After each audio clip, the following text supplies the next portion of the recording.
Hello, everybody, and welcome back to the Level Up Lounge. Happy New Year, and I hope everyone had a fantastic holiday. Today, I am back in person, and I want to talk to you about a little game called Destiny 2. Uh, on February 22nd, yes, 22/22, the Witch Queen DLC arrived. And as we get closer, we're starting to get some more information coming in. And yesterday, they released their first This Week at Bungie of the year 2022. Feels weird saying the year 2022. But I just want to kind of go over a few things about some of the changes that they're talking about, and I wanted to talk to it as somewhat more of a casual player. I'm not your normal YouTuber. I only have a few hours a week to maybe play the game. Um, and that's like I just came back from probably about a month and a half off, almost 2 months off from playing this game. There was the well, mid-season drought and a very long season. So it wasn't really until the 30th anniversary came out that I started playing again, and I've actually been having a blast. I got to be honest. The 30th anniversary content, both Dares of Eternity and Grasp of Avarice, the new dungeon are fantastic and a lot of fun to play. Really enjoying them. Dares of Eternity is kind of matchmaking six-man activity, and it's got some variety. Kind of reminds me of the Menagerie a little bit. Because there's different bosses that you play against, and it's fun. It's a lot of fun, and the commentary by Zur and the Star Horse are hysterical at times, and I like the kind of game show approach that they took to it. So I'm very happy with that. The new dungeon, also a lot of fun. I love the environments. I love throwback Destiny 1 loot cave and how they kind of made a whole dungeon based off that and gave it lore. It's a lot of fun, kind of a fresh of breath air in the route that we've been going through. Plus, both of these activities will be around for the whole year of 2022, or that's what Bungie is at least leading us to believe so far at this point. They even mentioned it in yesterday's Bungie. First thing I really want to talk to you about, though, is their update to the Artifact mod system. So, Bungie starts off by stating that the Artifact mod, which I'll switch over to my game right now so you can see. Alright, so as I was saying, here we go. The Artifact mod. So, as of right now, we can only unlock 12 mods. They are changing the system so that we can unlock all 25 mods. They state that the first 12 mods will be normal, and then as we continue through the season pass and unlock new levels, we will unlock or have the ability to unlock the mods that we choose. We can also reset the artifact as we have in the past. They didn't say anything about changing the cost of resetting the artifact, but I would really like if they changed the cost of resetting the artifact, because it's, I guess, 10,000 Glimmer, not that bad. But if they were to change the Glimmer cap, Bungie, 250,000 Glimmer is a little outdated. I think that's time to look at how much space in the game's code can it really take to bump up the number of Glimmer. I mean, it's really just something that we see on our screen. It's not something that we're really holding in our inventory. Imaginary number. At least that's what I would believe it is. So I think it's great that we're going to be able to unlock all 25. That will allow for better builds. It will allow for more versatility in how we play the game. I'm a big fan of that. Now, next. They talk about the artifact mods themselves and how next season, beginning with the Witch Queen, both scout rifles and bows are going to be anti-barrier, which is nice. Just got my hand on a good roll of Vouchsafe. Well, at least a roll that I've been enjoying for Vouchsafe, Rapid Hit, and Explosive Payload. So I'm excited to try this with the anti-barrier mods. I think it's going to be great. The more challenging content, being able to pick people off from afar, and the explosive payload is awesome. Plus, I got some, let's see, I got Impulse, Amplifier, and Harmony on the Wolf Tone Draw, which is a fun bow that I've really been enjoying. Plus, you got some of your exotic bows, which are going to be a lot great for that as well. And for Overload, we are going to have both auto rifles and SMG, which I think is great. Because, well, everybody has auto rifles. There's no shortage of them in the game. Sure, some people don't like them. I feel like you're a more casual player, though, which, again, that's really kind of who I'm trying to speak for right now. Probably use an auto rifle.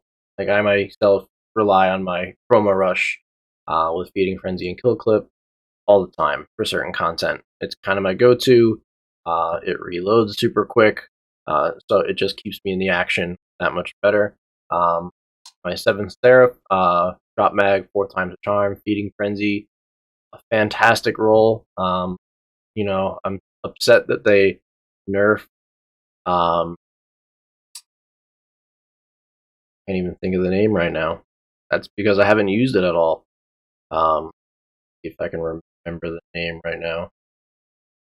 Warmind cells. That's they nerfed Warmind cells. So I really haven't been using this as much, but it's still a fantastic submachine gun. And I recently got a fun roll of Death Adder. I feel like it kind of gives me some loose vibes, especially since it's the same weapon archetypes. So I've been having fun with this. I even kind of made it look like loose as much as I could. So that's been good in PvP because got the auto loading close to quick draw, so it comes in handy when it auto reloads itself and you pull it out quicker for enemy engagement. Then they go on to say in this week at Bungie that they are going to be giving the brand new blade, which is kind of like reminds me of a full sword. I don't know if kind of describing that correctly. You've seen in a lot of martial arts movies, longer pole with a blade on the end of it. That seems like something that's going to be very interesting. None of us have used this weapon yet, so we really don't know how it feels. And for it to be the Unstoppable, I don't know what that's going to be like. For Unstoppable, it's kind of nice to be able to be a distance away and pick people off. I know it's been shown in the Witch Queen trailers that the glaive is both a melee and some sort of launcher. You can shoot the blade, I believe. So I'm very curious to see how that plays out, what this whole weapon crafting system is going to be like. I really hope they do not botch it like they did the transmog, just because at least 75% of your average Destiny players don't have the time to sink into getting materials. I think I have in the neighborhood of 1,200 hours into this game since it released on PC. I came from PS4 and I played Destiny 1 on the Xbox One, and on the Xbox One. So I'm nervous. Every time they launch a new system, there's always a lot of kinks that need to be worked out, and they never work those out quickly. I think Transmog was the quickest they ever worked out a kink, and even then, that was a few months before we saw an update to that system, removing the middle step of being able to acquire the Transmog inventory items. They then go on to say that they are helping us take a little bit of pressure off our vault space. We're making some adjustments to the way Masterwork armors work. Starting with the launch of Witch Queen, you can change the energy type of a fully Masterwork piece of armor. So that would look like, a fully Masterworked piece of armor. Here we go. going to change its type. At the currently right now costs an upgrade module, 16,000 glimmer, 25 legendary shards, 3 enhancement cores, 3 enhancement prisms, and 1 golf ball ascendant shard. That is ridiculous. And I have personally never changed the energy type of a Masterwork armor. Why? I don't have the resources to do it. Like, Ascendant Shards are very few and far apart for me. I'm mostly a solo player. I don't have the ability to really get them often. And when I do, I save them for Masterwork armor that I really enjoy. So the fact that they are changing it for a fully legendary Masterworked armor piece to 10,000 glimmer and 1 upgrade module is big. I'm so happy with this change. I think it's great. And then they are also changing the cost for a fully Masterwork piece of exotic armor for 20,000 glimmer and 1 upgrade module. Again, very good change, very smart. This is good. It will help people with their vault size. I'm very for this. I think it's great. Now, next thing, and this is the rough one. They're making a change to Masterwork weapons and how they create orbs. And the change they're making is that, I'll read it word for word, just so there's no confusion. Closing out, we are also making a change to the way Guardians create orbs of power with weapons. Elements of the new weapon crafting system will encourage you to use many different weapons and ask you to burn hard-earned Masterwork materials on a weapon that you may only be using for a few hours. That's not my case, probably not a lot of other people's cases. Just to generate orbs. That seemed like a tall order. This, combined with our desire to act on a consistent feedback that players want to be able to generate orbs of power with exotic weapons that do not yet have catalysts, led us to the implementation we'll be using in the Witch Queen and beyond. Orb generation on weapon multi-kills will no longer be a function of a weapon's Masterwork status, but will instead be provided by a suite of armor mods, which are unlocked automatically for all players and which plug into the Helmet Armor mod socket. Each such mod will apply the orb generation effect to all weapons you have equipped of a particular damage type. So a single mod will cover multiple weapons in your arsenal if they share a damage type. This also applies to a weapon that changes damage types, like Hard Light, or a kinetic weapon with Osmosis. We will continue to create exciting exotic catalysts over the next few seasons, but in the meantime, you will be able to generate orbs with Cloudstrike, Thorn, Thunderlord, Baraba, and any other weapon game. Okay, so in typical Bungie fashion, they hit us with some great news, and then they closed out with some real shitty news. Thank you, Bungie, as usual. So, to some people, this isn't that big of a deal. A lot of us rely on those orbs that we create. We also rely on the precious mod slots that we get on our armor. So this is actually going to hurt a lot of us. The helmet slot has a lot of the ammo finder mods. Feel like, what do I have equipped right now? So right now I have, powerful friends, which gives me plus 20 mobility. Hands-on, gain bonus super energy on melee kills. Gain bonus super energy on melee kills. Yeah, I doubled that one down. For the Shuriken, for the stasis build, because I use them quite a bit. And then in just a minor recovery mod. But I mean, depending on which mod slot that's going to take up, I mean, that could really mess us up. I like to think it will be in the middle options, but that's where we find our ammo finder. And where I have hands-on. It's really going to impact the way that a lot of us play, because you have a special ammo type weapon like a shotgun or a fusion rifle.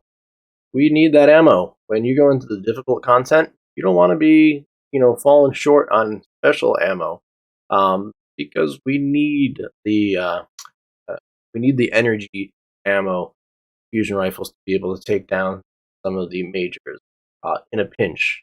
Sometimes you'll come around a corner and there's a major, boom, fusion rifle or shotgun, and they're down within 2 or 3 hits, usually. Um, Depending on the content, of course. Grandmaster Nightfall might take it more than that. And this has the community very nervous. Now, Bungie has stated that there's more to this than they let on so far, which begs the question of why bother even telling us now? Why not just wait and give us the whole picture instead of getting your whole community up in a roar because you're telling us this news? Like, I just don't understand the logic behind that. It's like saying, well, we found this wrong with your car, but, and then it's like 4 weeks before you get the rest of the sentence. Like, come on, guys, you're better than this, Bungie, and you've in the past done this to us so often. You give us just a nugget of information that leaves us to speculate and anticipate the worst. Now, there are several ways that this could turn into a positive thing. Maybe they will grant us an extra mod slot on our armor. I think that would be a good workaround. They could potentially give us more than 10 energy, but I'd be curious to... Actually, I'd be weary if they did that, because would our armor be masterwork? And at that point, would we have to then commit another, piece of, either another golf ball, more ascendant shard? Like, what would be needed to masterwork it at that point? I feel like they can't unmasterwork our armor. That would just... the community would be in an uproar. That would go really bad. Or just, maybe reducing the cost of certain mods, that could also help out in this situation. Or maybe giving us loadouts finally. That would also be a nice thing. Just being able to switch between different loadouts for armors and weapons, like a lot of the other games do out there nowadays. That would be a good fix for it. So I'm nervous about this. The rest of the community is nervous about this. There's a lot of positive changes, and I'm gonna remain to be a half glass full kind of person on this. That there is more to the story. We will get that news in the upcoming weeks leading up to Witch Queen. Hopefully, they don't make us wait too long, because people are already nervous. And if they are going to do something like this, you gotta cut us a break somewhere. Like with the anti-barrier and overload and unstoppable, why can't it just be intrinsic to our armor once we unlock it in the artifact? Why do we have to equip it? Why can't it just be automatically on once we, pull out that type of weapon? It is very difficult to, in the middle of content, go into the menu and switch out your mod. You have to be in a safe space, you have to orbit. You can't do that in the middle of a nightfall. You can't do that in the middle of a raid. You're being shot from all sorts of directions, and just the time factor of being able to have to go into the menu, find the mod, swap it out. It's a real hassle. And, like, my machine's pretty fast, but not everyone's machine is really fast. If you have a traditional hard drive, it's going to take a little bit longer to load up. Those are precious seconds that you get in this game. So, I feel like between this and the news of, the weapon crafting system coming up soon, people are nervous. Weapon crafting is a big thing to tackle, and it's got to be done right. Again, and we don't want to be charged an arm and a leg just to be able to craft a weapon. Why do I need to spend 10 hours getting resources to create a weapon? It and I have a feeling that it's going to be something like that because they always overdo it in the beginning and then roll back something of it. So I'm very curious to see what's going to come of that. Now, with all of this news aside, still very excited for Witch Queen. Um, Story aspect, I think, is going to be phenomenal. Um, they've given us the little teaser trailer of the throne world itself for Savathûn, and it's so cool looking. Um, I get the Destiny 1 Oryx vibes from it. It's got a little bit of city, a little bit of Scarlet Keep architecture to it, and I think it's going to be the longest story-driven DLC that we've gotten so far, just because Savathûn's been around for such a long time, and they know they can't drop the ball on this one. They know they can't. So I'm really hoping for a longer, mission playlist for this one, and they have the missions will be playable again on a harder difficulty too, which is good. That will add more replayability to the story mission. I just don't want to beat this thing in 6 missions and then that's it. You know, Beyond Light was cool. I really enjoyed the environment of Europa, but I don't want to beat it in 6 missions and then just be like, all right, cool. But now, Beyond Light had some more stuff to do than previous DLC. But like when you look at Curse of Osiris, Warmind, um, Shadowkeep, Forsaken was a very good DLC. I was happy with Forsaken.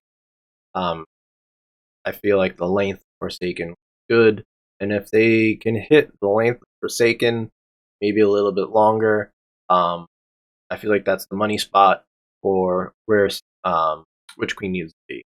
And there's a lot of players in this one. We have Mara, we have Crow, the whole Vanguard, Eris, Savathûn. I'm sure Savathûn will have, sort of, second or third, minions serving under her, similar to um, into Beyond Light, how we had like majors or captains um, that we had to go after. And I think there's going to be a lot to do in the story, and the fact that it's a throne world, they can kind of go crazy with the environment. It doesn't have to be held the standards of an actual environment. There could be portals all over the place. So there's some really cool stuff that they could potentially do. Again, I'm tempering my expectations a little bit for this, just so I'm not so let down. Um, But we have a lot coming up in Destiny 2. It's an exciting time. There's a lot of positive changes. And one negative that we got so far, we don't know the whole picture yet. So I'm remaining optimistic about it and that they're going to do it right and not mess up these orbs being generated for us by our masterworked weapons. Really hope that they don't ruin the mod slot for the helmet with having to create these orbs. Just because it's going to offset a lot of people's builds. So, curious to see where they go from there. And yeah, I will do a follow-up video when we start to get some of those news. And I will most likely be recording my playthrough of the Witch Queen when it starts, just because I will be in there day one. Well, maybe not day one, depending on how the servers hold up. Past Destiny servers are usually a hot mess on the first day a big DLC comes out. So maybe the night of the Witch Queen coming out. Um, but I'm very excited to play it. Trying to figure out which character I want to start with. Sunk a good amount of time into my hunter recently. But the fact that there's Void 3.0 coming out on the Witch Queen, which would give us a stasis style class system for Void. So I'm very excited about that. I think it's going to be fun. I might have to go with my Warlock on that, drop some Nova Bombs on people. So we'll see. Could be fun with the Titan too. Gotta see what they have available for us. Titan's usually my main, so I want to see what they have in store for us. So very exciting times for people in Destiny 2. I hope to see everyone out there in Savathun's throne world take her down, or will we? Maybe she'll join us, fight against the darkness. We don't know. There's a lot of questions up in the air right now. If you're looking for some insight into the Witch Queen and what could possibly happen, I recently watched a video by My Name is Fife and Evan F. I forget the rest of his username. Sorry, Evan. But they did like a 2-hour long podcast talking about the possibilities of Witch Queen and beyond Witch Queen, and it was fantastic. A real pleasure to listen to. They're probably the 2 out of the 3 most expert lore people in the entire Destiny community. Mylan Games being the other one. Those are my go-to guys for information on this subject. And if you have the time, watch that video because it's absolutely amazing, and you'll walk away having learned a lot, and have a better idea of what to expect from Witch Queen. So, thank you guys as always for watching. I hope maybe I brought you some clarity and information into what's going on in the game, or maybe I confused you. Either way, thanks for watching. Leave a like if you enjoyed the video, and stick around. There's more Destiny 2 content coming, and I hope everyone has a nice day.